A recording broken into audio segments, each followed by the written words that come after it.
আসসালামু আলাইকুম ভিউয়ার, সবাইকে ওয়েলকাম করছি আমার নতুন আরও একটি ভিডিওতে। আজকে আমি তোমাদের সাথে এমনই একটা রেমেডি তৈরি করে শেয়ার করছি। এই রেমেডি ব্যবহারে তোমার চুল পড়া বন্ধ হবে, চুলের আগা ফাটা রোধ করবে এবং যাদের অতিরিক্ত পরিমাণে চুল পড়ে টাক হয়ে গেছে সেই টাক ঢাকতেও কিন্তু তুমি এই জেলটি ব্যবহার করতে পারো এবং যাদের এই শীতে অতিরিক্ত খুশকির সমস্যায় ভুগছো সেই খুশকি দূর করতেও কিন্তু তুমি এই জেলটি ব্যবহার করতে পারো। এই জেলটিতে থাকা প্রত্যেকটা উপাদানই তোমার চুলের জন্য বিশেষ কার্যকরী এবং এই জেলটি তুমি রেখে দিয়ে 1 সপ্তাহের মতো ব্যবহার করতে পারো, কোনো রকমের সমস্যা হবে না। ঠিক এইভাবে স্প্রে বোতলের মধ্যে ভরে 1 সপ্তাহের মতো ফ্রিজে রেখে তুমি ব্যবহার করতে পারো। এতে করে চুল পড়া যেমন বন্ধ হবে, চুল সিল্কি হবে, ঝরঝর হবে এবং চুল লম্বা হয়ে যাবে 1 থেকে 2 ইঞ্চি পরিমাণে। কথা না বাড়িয়ে দেখা যাক কী কী ব্যবহার করেছি আজকে এই রেমেডির জন্য। আমি এখানে নিয়েছি তেজপাতা এবং নিয়েছি মেথি, আবার নিব তিসি দানা এবং সাথে থাকবে পোলার চাউল। এখানে আমি 1 চামচ পরিমাণে নিয়েছি মেথি এবং নিয়েছি 1 চামচ পরিমাণে পোলার চাল এবং সাথে অ্যাড করে দিব আমি তেজপাতা। এটাকে আমি 10 মিনিটের মতো গরম পানিতে ফুটিয়ে নেব। এরপরে আমি অ্যাড করে দিব তিসি, 1 চামচ পরিমাণে তিসি অ্যাড করে দিব। সম্পূর্ণ রেমেডি আমি তৈরি করতে নিয়েছি মাত্র 30 মিনিটের মতো সময়। তিসি দানা যদি আমি প্রথমেই দিয়ে দিই তাহলে কিন্তু জেল বেরো হয়ে বাকি উপাদানগুলো সেদ্ধ হবে না।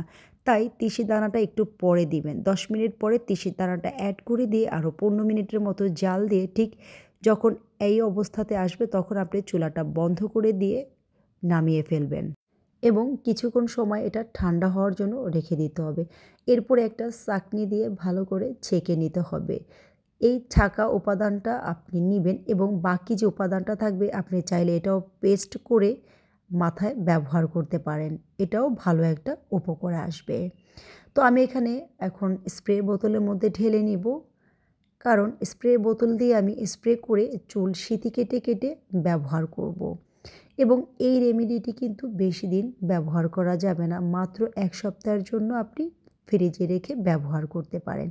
এর বেশি ব্যবহার করা যাবে না, এটা নষ্ট হয়ে যেতে পারে। তো যারা এটা রেগুলার ব্যবহার করবেন আপনি 1 সপ্তাহের মধ্যেই আপনার ফলাফল বুঝতে পারবেন কতটা উপকৃত হয়েছেন। তো এইভাবে চুলের সিঁথি কেটে কেটে স্প্রের বোতল দিয়ে একদমই স্ক্যাল্পের মধ্যে ঘষে ঘষে লাগিয়ে দিতে হবে এবং 1 ঘন্টা পর আপনাকে শ্যাম্পু করতে হবে।